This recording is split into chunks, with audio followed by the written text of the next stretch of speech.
Ahoy, and no, that's a weird. No, go with it. Go with it. Go with sexy. Oh, you thought that was sexy? You weren't trying to be Ahoy sexy. there! Welcome back to DohMance Dawn. Oh my god. I'm Luke. He, him. Sometimes Oh they, my god. Oh, and I'm Janine. My pronouns are she, they. I don't we have a can't third go. thing to say. I'll have what Luke's having.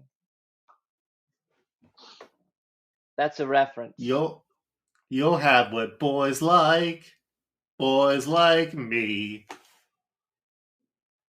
Welcome back to DohMance Dawn. I'm Luke, he, him, they, them. I'm not going to continue making fake orgasms because I already did that on a podcast I was on this week. So, Wow. I yeah, thought I was it your was. first. I learned it from watching you.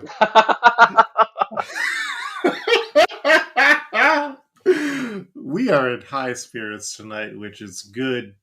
We are also in high volume tonight, which is also good. I got nice loud waveforms. And I'm just And plain this is high. The edible has kicked in. wonderful. Uh, we are the show where we look at contemporary episodes of The Simpsons and One Piece, and then fan cast Simpsons characters as One Piece characters. And if none of that appeals to you, You listen got to what you some. needed with Luke's orgasm. You don't need any more. Save the rest for us freaks. Mm-hmm. It's just like the Spider-Man musical. A freak like me needs company. I once spent $60 and 4 hours trying to find a way to get a meaty version of that song. I did not succeed. Wow. Mm-hmm. I kind of feel like we gotta make that the title of the episode now, but we can't call the shot too early. Oh, Spider-Man musical confessions. No, a freak like me needs company. We could, but then we might get sued by Bono and or The Edge. And Julie Taymor. And Julie and I got beef. Oh my We got god. beef. They'll have to acknowledge that they made that song first. And that's embarrassment enough. Mm-hmm. I mean, nothing that I have ever made has seriously injured people, to my knowledge. If you've been seriously hurt by any of Luke Hare's podcasts, you may be eligible for some, um, I guess that sucks, and a big shrug. I mean, I would actively feel bad if you got injured listening to something that I did, but you know, I can feel bad all by myself with memories. But we're going back in time today, Janine. We're going back in time to the year 2005 between June 19th and August 14th. It was Ooh, a very special. the summer of 2005. Mm-hmm. All right, now I'm gonna have to look up what was playing in the theaters then. I mean, that's when Since You've Been Gone by Kelly Clarkson came out. Ooh, that's a good one. That's such a Mm-hmm. classic and still a banger. And You and Me by Lifehouse. I remember getting so upset when the song came on um, MTV because I couldn't jam to it.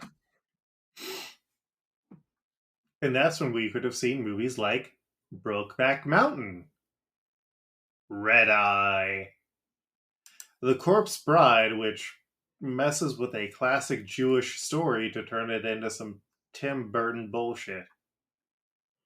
Wallace and Gromit, The Curse of the Were-Rabbit, Nice. Wedding Crashers. And Lord of War, a movie that you can learn about on on one of my many defunct podcasts, The Incredible Weight of Nicolas Cage. I watched that one, but I was in a group of people watching Nick Cage movies, and Mm-hmm. it was an all-night thing, and it was about 4 a.m. at this point, and I had been through some stuff, Mm-hmm. so I don't remember a lot of it, but I do remember particular scenes that were very powerful, and I was like, you know what? I get it now. I get war profiteering.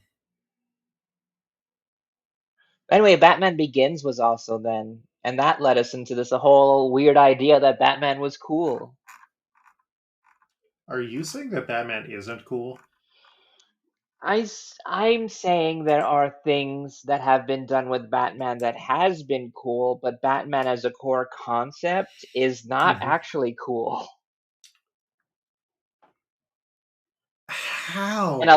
a lot of money has been thrown at you to make you believe that this person who dresses up as a bat and Mm-hmm. fights people themed after other various animals or weird shit is cool. Like it's entertaining, it's silly, it's fun, but like it's not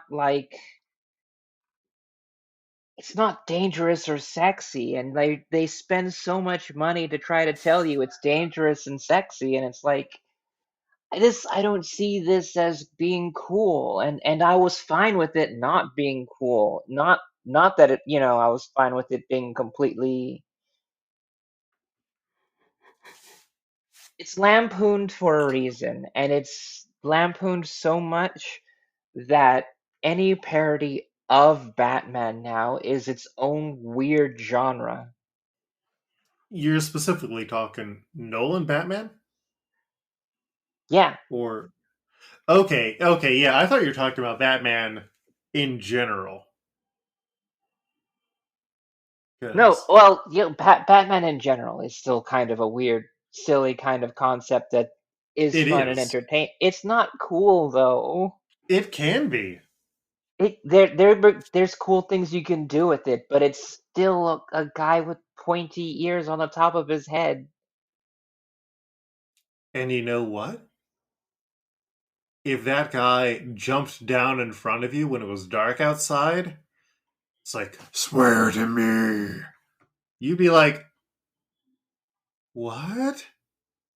That edible really kicked in.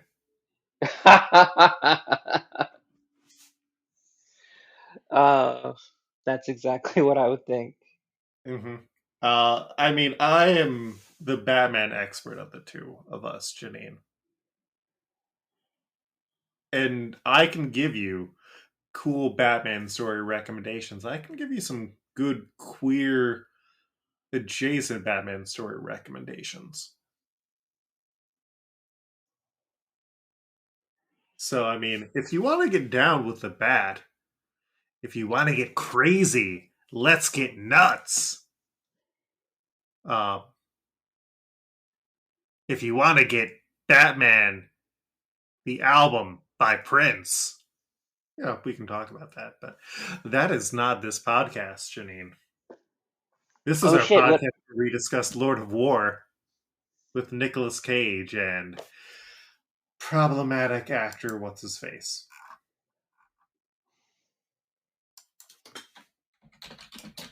Oh, the 40-year-old virgin was also at this time. That created an era of an adult raunchy movies that just used the same font and never stopped. Yeah, and also had an actor who got in a bunch of trouble. But yeah, now that we have successfully brought you back to the year 2005 with our references to that summer, we can now discuss. Oh, there's no Simpsons to discuss, Janine. We don't have to talk about The Simpsons. We didn't have to watch The Simpsons. Oh right, they redid Bad News Bears. They couldn't make that today Yeah, they because could. there's a strike, Luke. Because there's a strike. But it's the year 2005, Janine. We've gone back in time. And We're there's still using our time. I can stop it. Janine, or we can do The Big Short. Have you seen The Big Short? I've seen The Big Short. It's a weird movie. I didn't expect them to try and just be like, oh, hey, we've got Harley Quinn naked in this movie in a bathtub, and you went in expecting that it was going to be like a highbrow thing, and it was not. Like they're explaining why people lost their house. There Mm-hmm. is, by all likelihood, people who have lost their houses who are watching the movie and getting explained to it by a naked Margot Robbie, which I don't know if that's their attempt at a consolation prize at that point, but it just feels not as respectful in the subject matter. It Mm-hmm. was very hot though, and I am very gay. And it was very hot though, and I'm queer. You're something in there. Yeah, I mostly go to one side, but sometimes it's like, yeah, no, I can fuck with that. Except that I'm in a committed relationship and we're pretty monogamous because I don't feel like I could effectively separate like the need to check in with everyone like I do in video games. Like I can't micromanage multiple relationships IRL. I think that would be a bad idea. You can't just show up one day out of the week and be like, "Hey, today is the day that I'm giving you corn." You can't Harvest Moon it up. You can't Stardew Valley it. You can't Halo Combat Evolved it. Are these things that came out in 2005? No. Well, Harvest Moon could have come out that year, but Halo was like 2001. Oh, Yeah, 2001. But we are going to be covering One Piece episodes this week, and these include. And are you ready, Janine? I am. Luffy versus Usopp, the spirit of the clashing men. The city of water is shaking. Iceberg was targeted. Rubber Man vs. Fire Breathing Cyborg. The criminals are Straw Hat Pirates. The bodyguards of Water 7. An eternal farewell, Nico Robin, the woman who bears darkness. Catch Robin, the determination of the Straw Hat Pirates. And I left you on a cliffhanger last time, didn't I, Janine? Oh, that was one hell of a cliffhanger, I gotta tell you. As soon Yeah. as it was done, I was like, this is really going to be weird because, um, like, I ended up watching the live action One Piece. Mm-hmm. And right before, like right around this time, like between the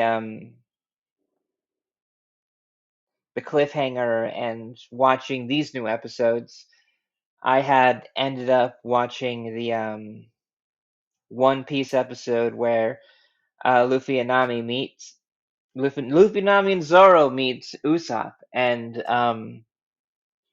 yeah, I immediately had those feelings again. Yeah. So then, Uh, like, watching the episode and then watching so many flashbacks happen, that knocked me on my ass. oh, I'm at the point where if I watch the theme song for this, like, arc, it's like, oh, now I'm thinking about Luffy trying to protect Robin when she gets frozen, and then Luffy and Usopp are fighting, and then I get teary. There are many anime theme songs where if I start singing along with them, I will cry. It's great. I love to feel emotions, Janine. Anime. Every Mob Psycho 100 theme song, if you try and get me to do karaoke to it, I would be bad at it because I would start crying. Wow. Uh huh. Am I gonna have to just watch more anime with you? I mean, probably. Listen, if we get Patreon money where we can, like, pay for maybe one of the covers that Mike does for us every month, that would be great. And then I can be like, yes, Janine, we can do more anime.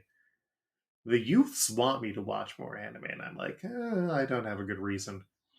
But I'll say this.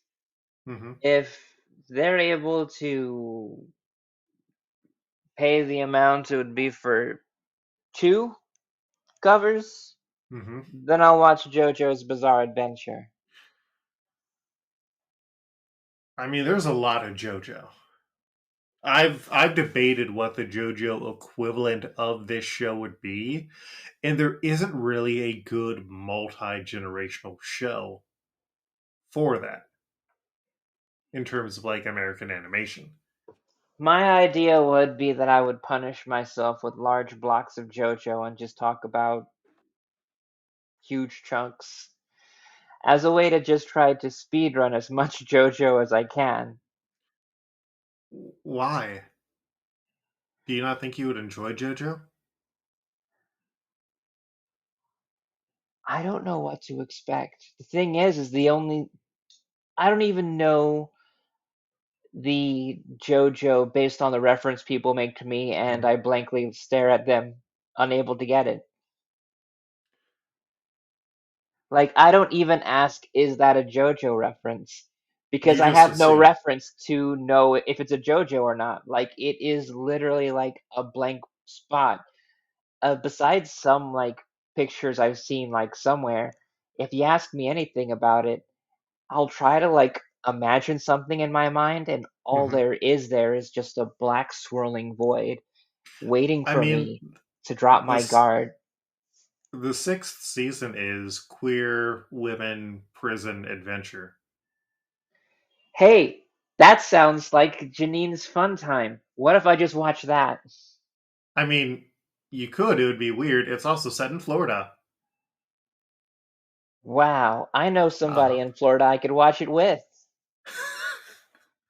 so, if you want to have Janine watch Stone Ocean with a friend in Florida, and also I'm there, uh, Yeah, help us reach like $200 a month on Patreon. and I'll get stoned ocean. So, Luffy and Usopp are set to fight each other on the beach over the Going Merry. Usopp starts using his normal psychological attacks, but Luffy just runs forward, ignoring them, and that is when Usopp reveals that he has trapped the entire battlefield, ultimately trapping Luffy in this massive explosion. And then when Luffy like runs through that barely phased, he smashes Usopp, and Usopp's like, "Hey, you hit this impact dial," and the attack just bursts back on Luffy, also hurting Usopp. But Luffy still gets back up and hits Usopp this time with a direct punch, knocking him out. And the entire time we're getting like flashbacks to all of the other scenes that they've had together. And Luffy just declares that Usopp can have the Going Merry and takes the crew and everything with him. And Sanji has to stop Chopper from helping Usopp. And so Chopper just leaves Usopp with the medicine so he won't die. And it's anime.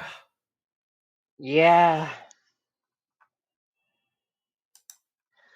I will say though, it's pretty ace to cover up the smell of the gas with fucking rotten eggs. Mm-hmm. I've always loved playing Usopp in games because usually he'll do some different attacks or he'll just throw random ingredients, and occasionally it will be like leading to that. Oh, he's throwing a whiskey at you. Oh, he's throwing fire at you, or oh, he's throwing rotten eggs, and oh, he's throwing explosives. Like, Usopp knows what he's doing, and it is sad that he has left the crew. R.I.P. Usopp. The next morning, the town is abuzz with rumors, and the crew is feeling pretty depressed about everything. Sanji and Chopper head out to look for Robin, and Nami finds out that someone had attacked Iceberg last night. And the rumors about who attacked Iceberg kind of spread, and people are like, well, it could be Corgi, that Marine guy, or the Mikazuki pirates who got their asses beaten, or Franky, or even the Straw Hat Pirates. And that is when Franky returns to town and finds the Franky house has been destroyed, and he knows the Straw Hats did it. Meanwhile, back at the rail station, Granny Kokoro notes that the Aqua Laguna, which is a massive storm, is coming, and she returns to Water 7 with Chimney and Gonbei. And, like, while all this is happening, there's, like, so many nice small character moments in here. Sanji and Chopper are realizing they don't know much about Robin that can help them to find her, which is, like, rough, because altogether it has been less than a year since Luffy formed his crew. Wow. Mm-hmm. That's anime for you. And so while a crowd waits outside the Galila base, Franky appears looking for Luffy, who Luffy's like, oh yeah, I need to beat that guy up for beating up Usopp, because even though we're no longer crew members, you beat up my friend. And Nami wants the money back, but Franky reveals that he spent it, and he is also a big weirdo. And Luffy wants revenge and challenges him to a fight. And Franky doesn't have devil fruit powers. He's a cyborg with just weird old powers. Welcome to Franky time, Janine. I mean, I guess I shouldn't be so surprised. I knew some shit was gonna happen, but Mm-hmm. then it did happen, and I knew something was up. I knew it was gonna Right. be something. I didn't Mm-hmm. expect it would be Cyborg, though. There was nothing that could prepare me for that. Yeah. Oda talked about, like, he got asked if they could use electricity in the TV show, and he was like, I guess you just can't do anything related to how Franky gets his power. Also, Franky, does he have big trans guy energy? Uh, to be honest, Mm-hmm. when I first saw him, I was like, "Oh, that's kind of Butch Goals," because like that's Wonderful. kind of what I associate not only the pompadour but the pompadour mullet Mm-hmm. is with, lesbians. But I could definitely see trans guy energy to it. Mm-hmm. It's just that there's a lot of overlap with trans masculine people and butches over funky button ups and Hawaiian shirts. Like, Fair we are enough. literally the market for it. I mean, I also wear funky button-up Hawaiian shirts. I have two in the bed with me right now. I mean, I've got 5 of them in the dryer right now. Oh, okay. We're gonna have a competition now. Uh-huh. I've got my 90s ass Taco Bell. What? I have one that has a name tag for a computer company that doesn't work, and the name tag isn't for me, not my name at all. Fair enough. But yeah, Oh, and my favorite one is actually one that I got at an art market where they embroidered dope and had daisies in the trans flag colors on it. delightful. So naturally, it's Janine's favorite. Mm-hmm. And how you feeling about Frankie? Frankie kind of falls into both, um, from what I could be able to see at this moment. um butch and transmask energy. Mm-hmm. Um, Oh, I just meant like because overall. overall, pretty cool. Um, I just wonder if what this implication that now I know that cyborgs can exist in this One Piece world. If I already met somebody who was, or if I will meet somebody and like maybe not know it. It's very Fallout 4 here. Fair.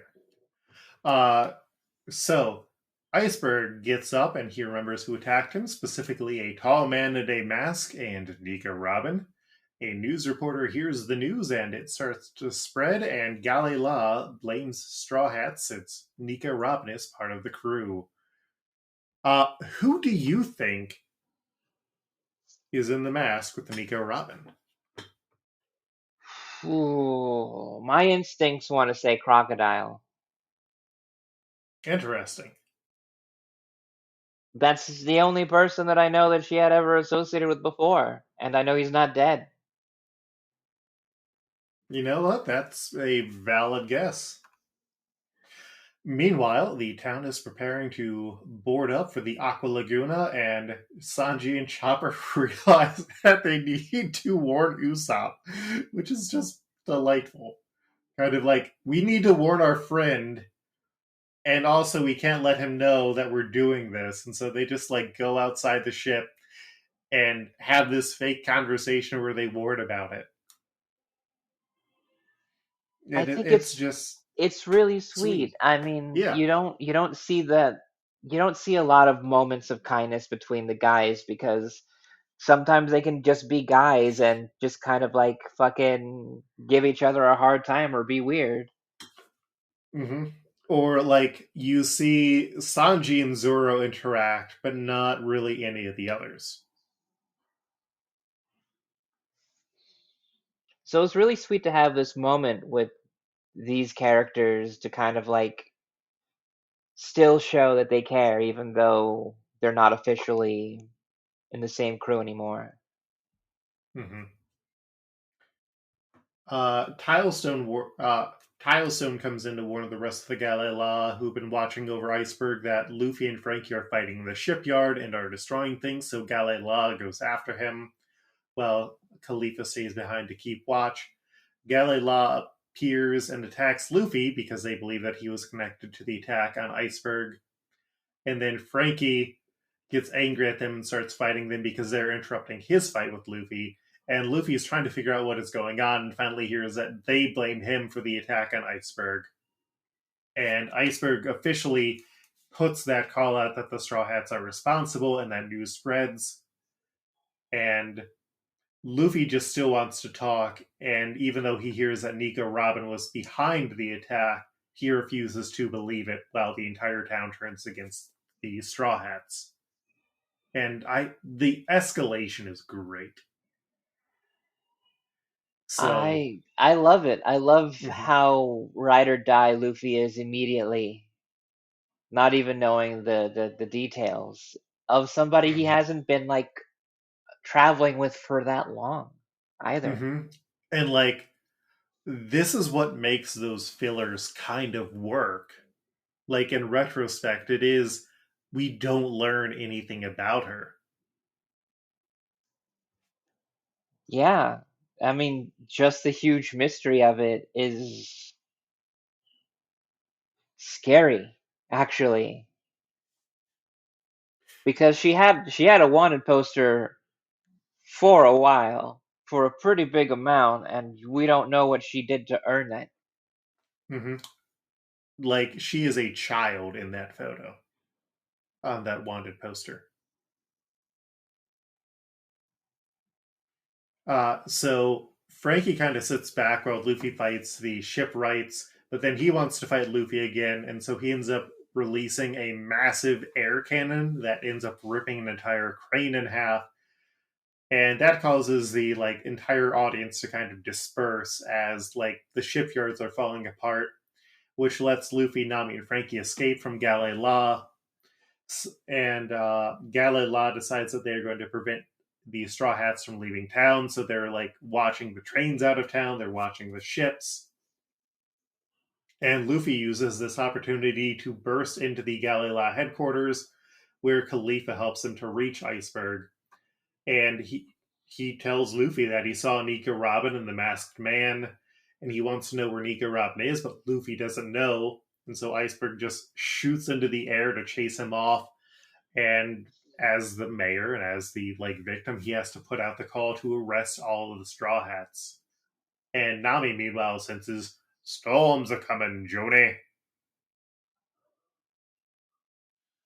Franky, meanwhile, goes to drink in Blue Nose Bar, where he ends up spending the rest of the money that he stole by making it rain. Because he's a fun party dude. I think it was really sweet of him to do that. I Mm-hmm. kind of get it. Sometimes I'm like, I'll just have money and feel like I shouldn't have money. I should be buying Mm-hmm. things. Blow up the club. Yeah, like, what better use for money? I mean, honestly, yeah. I He think bought that little it's. girl a refill of her juice. Mm-hmm. Good shit. Mm-hmm. And in that bar, he finds Granny Kokoro, who he knows, and he also refuels with cola, which is his power source. Which is so cool. Like, I feel like I can knock back a few Baja Blasts and I'm back in order Mm-hmm. after I And blast. Kokoro and Granny Kokoro doesn't believe that the Straw Hats attacked Iceberg, and she suspects CP9, a secret government organization, and that was the word that we heard whispered to Robin by a masked figure earlier before she left. Bum bum bum. Secret Uh, society, secret. and meanwhile, we see Robin getting updated on her assignment, where she is supposed to look for something from one of Tom's apprentices as part of a mission of justice. Zoro gets chased through the streets, and the mob that's chasing him loses him, so half of them decide to stake out the hotel, and the other half decides to go and look after the Going Merry, and Usopp hides when they come after him, so the ship is safe. Chopper is meanwhile getting worried about Robin, and he's a sweet boy, and he thinks that he did something that caused her to leave, and it's like, no, my poor sweet child, my sweet son. Please do not blame yourself.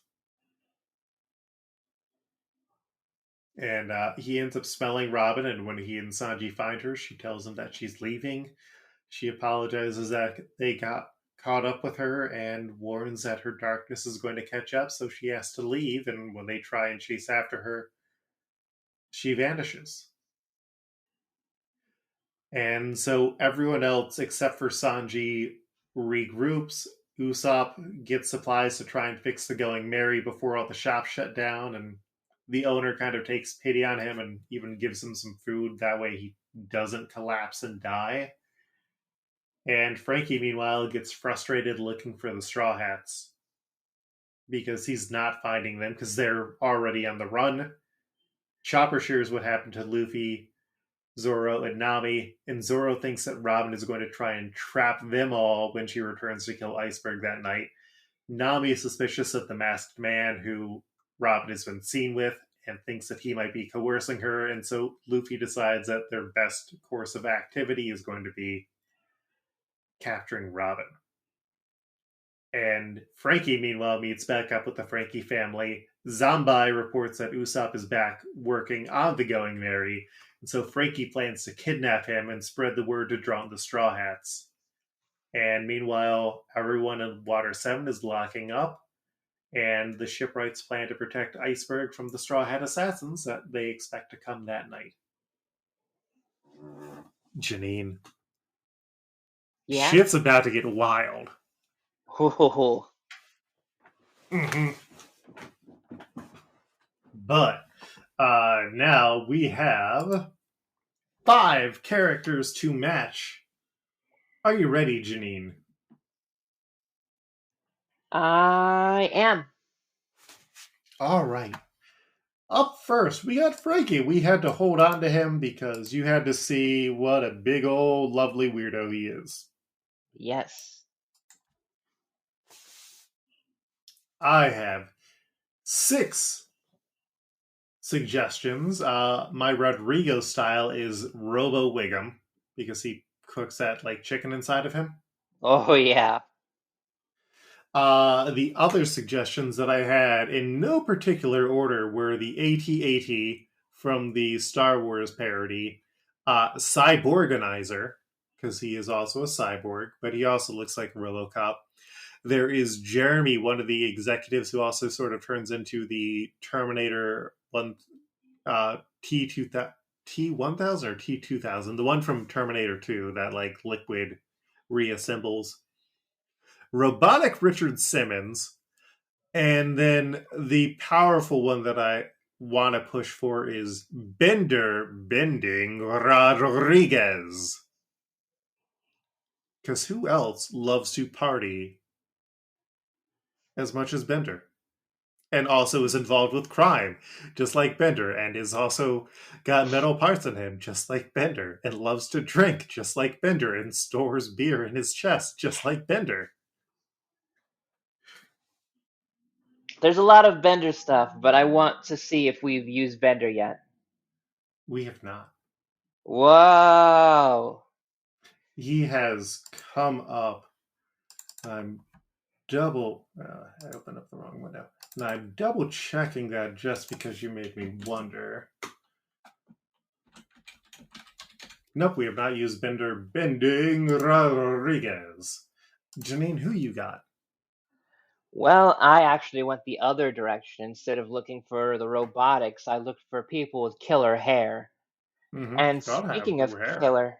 speaking of killer hair, my first suggestion is Snake Hair Homer from the Killer Toupee skit of Treehouse of Horror. Treehouse of Horror. Yeah. I thought it was Hell to Pay. Hell Toupee is what it's parodying. The segment is called Killer Toupee. Wild. Wild. Wild. The second one about the second suggestion I have is Snake Detention Bird, the younger snake jailbird. Did we actually have him show up? Season 13, yeah. Fair. I don't remember that one. And my final one, coolest person to wear the pompadour in the business. You know him, you love him. Played by the beloved Henry Winkler, it's Arthur Fonzarelli. The Fonz. All right, well, I think we can make a decision out of just these choices. Oh, we're getting a call from our good old Din Din Mushi, where with a staunch amount of determinism and a called shot from as soon as I told him, actually before I told Mike about this podcast, he has pushed for Armin Tamzarian. Up yours, children. King Atticus suggested Disco Stew or Tiago, Tiago being one of the Brazilian dance teachers. And our previous guest, Asimov Fangirl, suggested Vending Machine Arms Homer, which doesn't necessarily fit for this one as much, but yeah. Like a beautiful concept. Oh my god. Like, I so much. Yes. Because there were two things he wanted to get in two separate vending machines. And then he just didn't let go.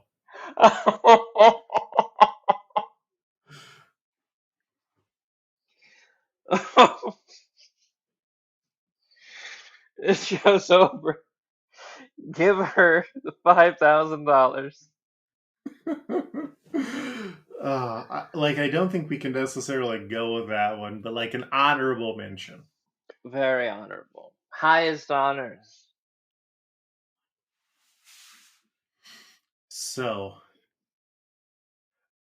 I really like Bender, Oh, I but know you really like Bender. mhm. I I know I like also, Bender. mhm. I also know that Armin means a lot to Mike, and Mike does do wonderful cover art. That is true. So I think we maybe let this one stew as we touch on some of the other ones, and then kind of figure out what vibe we want to go with. Yes. Up next, we have Kaku Kaku, who has a weird square face and spreads rumors, and yeah, that's kind of it. Who do you have for Kaku Kaku? I have Gordon from Treehouse of Horror 2. He was looked to do something, but Lisa wished for world peace, and he's just a baker now. So I just looked for the first background character that I could after just kind of like, woo, scrolling through the G's really fast. Okay. I have three suggestions. My Rodrigo style is why not use Jason Bateman here? Ooh, My other suggestions were the guy with the cash register head or the Jack Nicholson card from that DreamWorks Cards movie. oh my god. The edit is is hitting you hard, isn't it? It is. It is. I'm remembering the Jack Nicholson card, and it is.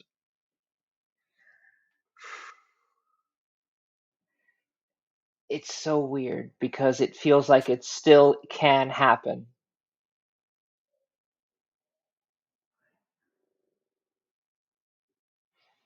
Like, what if this is the thing that, like, another thing that ends up being prophetic from The Mm-hmm. Simpsons? Like, Hasbro's making so much, they're like, we'll just throw out all of these toys. How about a deck of cards, real quick? I feel like they might have issues with that since like the cards can't be copyrighted, but yeah. Um They can if you have celebrities' likeness. yeah, but like the concept can't be. Uh I kind of like Gordon. I think he has a good face. I really tried to line up different faces for these, so you'll have a kick out of the next one. You good to go with Gordon then? Yes. All right. Up next, we have QQ, who is the doctor who checks on Iceberg. My Rodrigo style was Paul Simon, and my other suggestion was Saint Eleutherius of Nicodemia, who talks to Reverend Lovejoy when he has a crisis of faith. Who do you have for QQ?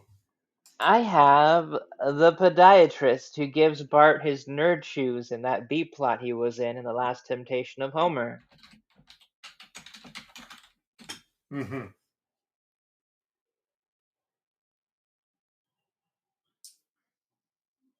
I kind of want to go Paul Simon. Yeah, as much as I tried to get the face on this one right, it's just much more funny if it's Paul Simon. Mm-hmm.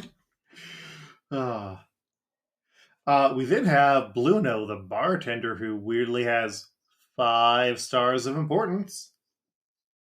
Who do you have for Bluno? I have Joe, the Shelbyville Mo, Mm-hmm. and I also have Saloon Bartender from Homer Simpson in kidney trouble. Well, I have 3 suggestions. It, My Rodrigo style is Barry Duffman. I also have. Oh, wait, no, sorry. That wasn't my Rodrigo style. My Rodrigo style was the Knockers bartender with the eye patch. oh yeah, that was a good one. Like he has a good design, a good energy to him. I also had Barry Duffman, who is the current, I believe, surviving Duffman. And then I had Michael Finn, who is in the bartenders competition with Mo and Titania. And he is the most stereotypical Irish bartender possible. He is also a big, beefy boy. Janine, a big, beefy boy. A big, beefy boy. You know who's a big, beefy boy? It was a big beefy boy. Huh? Who? This well-mannered snake? You son of a bitch. Oh, but wait, what's that I hear Colin? Pere, pere, pere, pere, pere. Pere, pere, pere, pere, pere. Pere, pere, pere, pere. We have suggestions. That one welder guy suggests old timey Mo. King Atticus suggests Sideshow Mel, and Asimov Fangirl suggests Joe Frazier. Oh, Joe Frazier.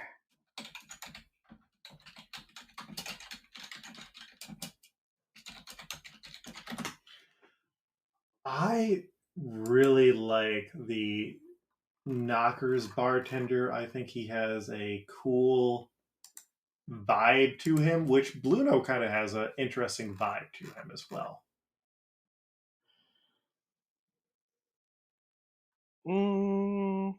Yeah, oh,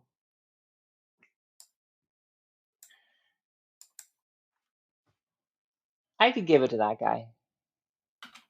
All right. Like when you And then said it, I was like, oh yeah, the guy with the eye patch. That's just Mm-hmm. he was too interesting just to have as a one-off thing. Exactly. There could have been more about him. You never know why he has the eye patch. He just has it. Just accept it already. Mm-hmm. It's like how you just accept that Bluno has like those horns of Ye- hair. yeah, that's just how he likes it done, I guess. Mm-hmm.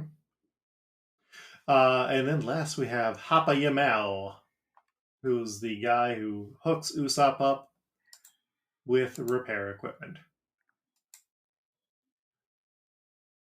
Also has a pretty cool print shirt. Yeah. Also, I forgot to call it out last episode, but we are getting Nami goes full Avril Lavigne with button-down shirt and tie, or polo shirt and tie. I'll be looking forward to that. Uh, for Hapa Yamal, I had the Springfield hardware store employee, or my Rodrigo style was Z-Dog. I didn't have a good one for this one, honestly. I had Doug Vakaru, or however his last name was pronounced. You might know him from being on Toolin' Around. He was also showing you how to assemble a barbecue pit that ended up kind of being like a huge piece of junk that artsy folk mistook for fine art, and it's just a weird way that they Oh, went Doug about that. Vaccaro. Yeah, that guy. You know what? That is a great call. Right? Like I really Mm-hmm. tried to like work with the face, like specifically with like some of these, and You got it. yeah. Like you got enough of a connection to construction. Yeah, no, that's a great one. Hell yeah. Which brings us back to Franky. Super!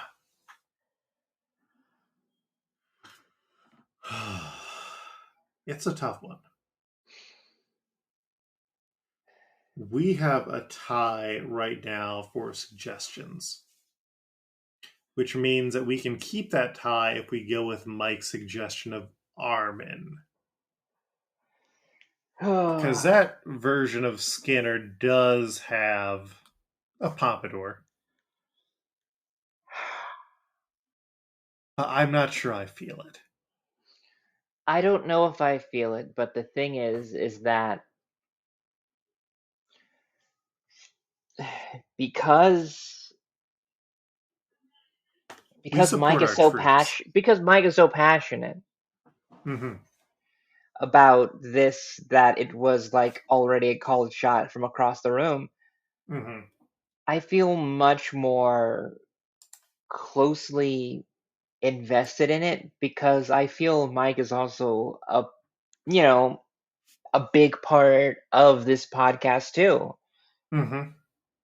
And I think if there's anything that I would want to like put on like as I mean I've given you ones that like you were passionate that this is the thing, and I feel like I gotta give that to him on this one too. Yeah. No, I think so. This is something that is part of Mike's stream. Mike's stream is to draw these covers, but specifically with Armin Hamzarian as Franky. Then we should give him a screenshot that's full on just Franky for this one then. Why, you don't think Franky's going to be staying around for a while? Franky's got 5 stars. No, he had 2 stars. No? Oh, I might have not updated that image. Oh, yeah, shoot.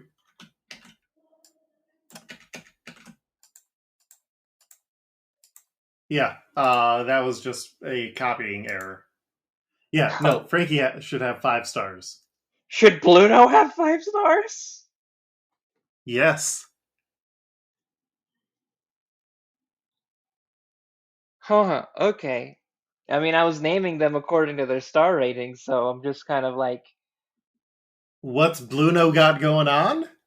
I mean, I feel like I would have, like, if I knew that Franky was gonna be around, I would have, like, used, like, more contemporary, cooler snakes. Specifically different versions of Snake. I mean, you had some solid picks there. But yes, I understand. Yes, that is a Luke made a fucksy doodle. Well, now I'm a little bit more invested in Franky because I feel he's going to be around a little bit more longer. I was under the impression that he was just going to be like one of the villains and probably not a very serious one that would just kind of like occur in the background later. Oh, like Foxy? Yeah, something like that. No, and even Foxy had like more of a rating. Like a Helmeppo. Like I was full on expecting him to go in a Helmeppo territory. Oh, we're going to be seeing Franky for a long time, Janine. I'm glad though, because as a person who loves Hawaiian shirts more than you, I think that it would be good to be able to like cosplay Franky maybe. I think I can butch it up. Yeah. Yeah, it's we have Water 7 in front of us, Janine. I don't think you're prepared for all the shit that's going to go down. I'm happy about that, actually. Like, I was never in a million years. If you gave me the time to sit down and write down every single thing that Franky could have been, Cyborg would have never been on the list. I would have thrown down shit like ballerina, gunslinger. I mean, we had a ballerina and a gunslinger. Yeah, the ballerina was one of my favorites.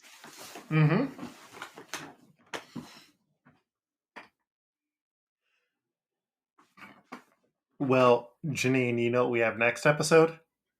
Not at all. Episode 40 of our podcast, which is wild to say. It is, damn. And yeah. Shit is going to get wild. Yeah. Shit's going to get wild, Janine. Nothing you we can say also more get, than that? I mean, we also get Gravedigger Billy on The Simpsons. I'll understand what that is when I get to it. Oh, and Dr. Marvin Monroe comes back from the dead. Oh. In a non-Halloween of Horror episode. Oh. Or Treehouse of Horror. Yeah. Janine, where can people find you online? Well, you can find me right now at Twitter. You know what I mean. At Janine Juliet. For some On Blue time. Sky. You could also find me on Blue Sky at Janine Juliet .bisky .whatever. Mm-hmm. And I haven't checked out anything else. I heard there's a thing called Vero now. I'm not touching it. You tell me what it's like if you're on it, but don't go on it to tell me what it's like. Like, don't do that to yourself. I mean, you also have your Tumblr. Oh shit, yeah, Fuchsia City Girl. Go over there and see some weird shit that I post. Mm-hmm. And yeah. You can find me on Blue Sky at Koltreg, that's KOLTREG, or most places I am online there. I've also got weird stuff cooking in other locations. The Exiled Annual is going to be coming up. If you haven't listened to the what is initially just Marvel superheroes actual play alternate universe thing that I did before everyone was kind of doing alternate universe stuff, it is fun, it is queer, it is also me learning how to GM and making friends. Like, that show is how I started my friendship with the person who was my best man at my wedding. Adorable! So, uh-huh. Jen is a wonderful person who does not listen to the show, and I doubt ever would. And then shout out to Mike Patton, the man whose dream guilted us into taking his Franky pick. Super! You can find him most places at Patton Pending or Patton_pending. That's PATTENPENDING. This show now has a Blue Sky. This show no longer has a Twitter. This show needs to update the website so I get rid of the Twitter link because we now just use Blue Sky or Tumblr, or I have a Facebook and I just hate managing Facebook. It's not intuitive at all. No, if you wanted to manage the Facebook page, I'd be like, yeah, go for it. But I can't make anyone do that. So, you can find us at DohMance Dawn most places, or however you are listening to this now. Next episode, we have 3 Simpsons episodes, 6 episodes of One Piece, and no new characters. Holy shit. Yeah. It's going to be full of surprises. We will see you then in 2 more weeks, give or take. Oh! We were also talking about finally getting around to doing the movies, especially ones that we have already passed. And so if that would interest you, Patreon has apparently announced a store option. So we could just theoretically put those episodes up on the Patreon that is under my name, since I'm producing the show and paying for everything involved with it, at Luke Hare on the Patreon. If you wanted to support the show and wanted to support the covers that we pay Mike for, that is an option. Yeah, so keep an eye out for those, because we're going to look at doing those once I've had a chance to go on vacation. Janine, I'm excited to go on vacation. I'm excited for you to go on vacation too. I'm going to Pittsburgh. I wasn't expecting you to say that, but it's a choice you could make. That's where I went to college. Wow, that concept seems foreign to me Pierogies. too. Pierogies. Permanente Brothers Sandwich. The Pittsburgh Steelers. What are they stealing? No, they make steel. Oh. There's actually a bridge called the Red Hot Bridge because when they actively produced steel, it said that when they took the steel girders right off the assembly line and put them onto the trains, they would be red hot, and then when they got all the way to New York City where they were being used on the Empire State Building, they were still warm to touch.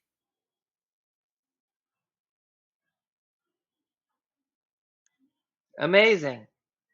Mm-hmm. Pittsburgh, it's a hell of a town. Why did we give up rail system? I mean, some people so enjoy a good railing. Oh! We'll be back in 2 more weeks. See you then. Smooth sailing.